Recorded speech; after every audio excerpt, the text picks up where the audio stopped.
Hello friends, कैसे हो आप सब। आप सबका स्वागत करता हूं मैं मेरे यूट्यूब चैनल सुंदर संसार में। आज मैं बात करने वाला हूं रोज़ में होने वाली समर की मेन प्रॉब्लम के बारे में। वो है लीफ बर्न या फिर ब्राउन लीफ हो जाना। देखा जाए तो यह समस्या सिर्फ इंग्लिश रोज में ही आती है। हमारा देसी रोज और जो जंगली रोज है उसमें यह समस्या नहीं आती है। तो इंग्लिश रोज में समर के सीज़न में ये समस्या क्यों आती है, क्या क्या कारण है, उसके बारे में मैं आज आपको बताने वाला हूँ।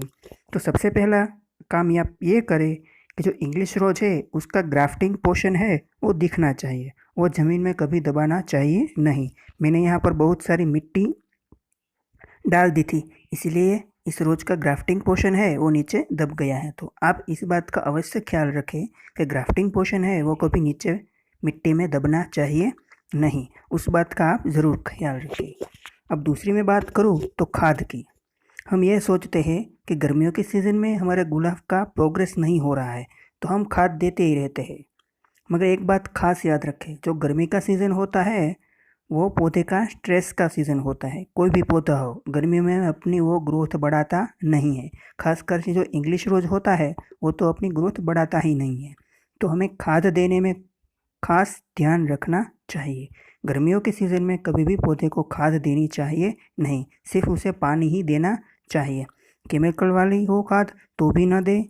और वर्मी कंपोस्ट को भी आपको देना हो तो 3-4 दिन में ही एक बार दे, वो भी थोड़ा, बहुत ज़्यादा नहीं। तो आपको खाद देने में भी बहुत ध्यान रखना होगा, क्योंकि वो गर्मियों के सीज़न में अपनी ग्रोथ बढ़ाता नहीं है। पर हम खाद देते रहते हैं तो उसका उल्टा असर उसकी रूट पर पड़ता है, वो जलने लगती है और पौधा हमारा मुरझाकर मर जाता है।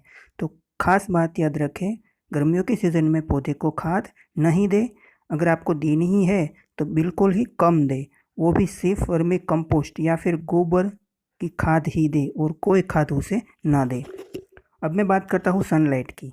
अगर आपका पौधा गमले में लगा हुआ है तो सुबह की 2 बजे की ही सनलाइट, सुबह के 2 घंटे की ही सनलाइट दे। 2 बजे नहीं, 2 घंटे की ही सनलाइट दे और ज़्यादा सनलाइट उसे मत दीजिए। अगर आपका पौधा ज़मीन में लगा हुआ है तो उस पर ग्रीन नेट लगा दीजिए या फिर कोई छाया कर दीजिए, जिनके कारण आखिरी सनलाइट होती है 10 बजे से लेकर 4 बजे तक की। जो आखिरी सनलाइट है वो उस पर पड़नी चाहिए नहीं। जब तपिश बहुत होती है तो वो सनलाइट उसके ऊपर पड़नी चाहिए नहीं। तो आप सनलाइट का भी ख्याल रखें। और जो मेन रीज़न है वो मैं बात करूँ तो वाटरिंग की। गर्मियों का सीज़न आता है तो हम ये सोचते हैं कि पौधा विकास नहीं हो रहा है, बहुत गर्मी पड़ रही है, तो हम क्या करते हैं, उसे पानी देते ही रहते हैं। पर खास बात याद रखना, गर्मियों के सीज़न में पानी देने से ही यह समस्या होती है। ओवर वाटरिंग के कारण ही लीफ बर्न होता है। मेरे साथ भी यही होता है। हर मेरे पास जो इंग्लिश रोज है उसमें यही प्रॉब्लम आ जाती है समर में, क्योंकि मैं इसे पानी बहुत ज़्यादा दे देता हूँ। तो पानी इसे आप बहुत कम ही नहीं देना है और ज़्यादा भी नहीं देना है। अगर देसी रोज और जंगली रोज होगा तो उसमें कोई प्रॉब्लम नहीं आएगी, वो पानी को ऑब्जर्व कर सकता है। मगर जो हमारा इंग्लिश रोज है यह बर्दाश्त कर सकता नहीं है, जिनके कारण उससे यह समस्या उसे होती है।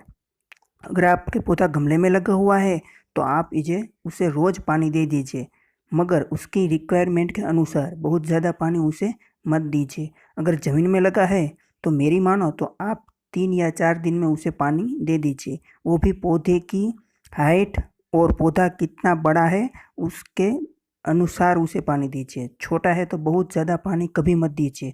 अगर बड़ा है तो 3-4 दिन में आप उसे पानी दे सकते हैं।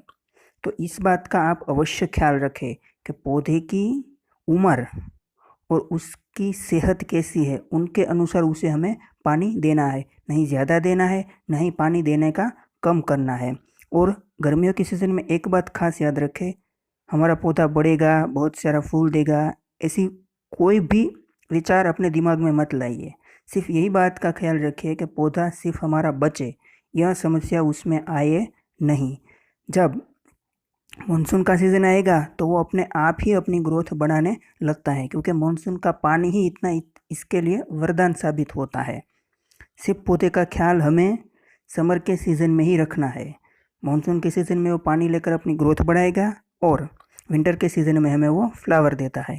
अगर आपको यह मेरी जानकारी अच्छी लगी तो प्लीज़ मेरे चैनल को सब्सक्राइब कीजिए और मेरी वीडियो को लाइक और शेयर कीजिए, ताकि इन जैसी वीडियो मैं आपको बनाकर देता रहूँ। Thank you so much.